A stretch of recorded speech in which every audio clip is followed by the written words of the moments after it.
I want to talk to you today about generosity. It's been a hard 2 years. And sometimes in hard times, we have to be careful because we've started to hold on to things a little too tightly.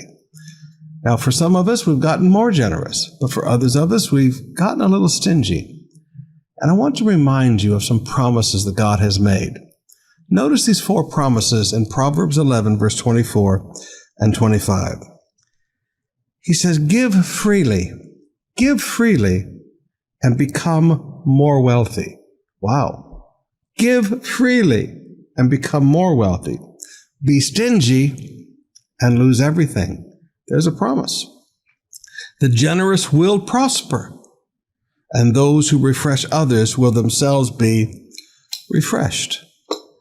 Beloved, please look at these 4 promises, and each one of them is equally strong. If you will give freely, you will become more wealthy. If you will be stingy, you will lose everything. I've watched this with so many people in my life.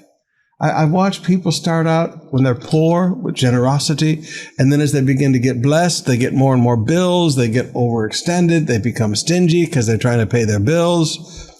They overextended themselves, they live beyond their means, and then they get stingy and they lose everything.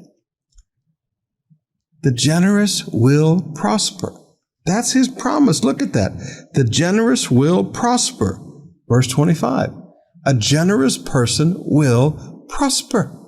Now, I know people don't like it when you talk about prosperity today, but I don't care. This is a promise of God. If you are a generous person, you will prosper. And those who refresh others will themselves be refreshed.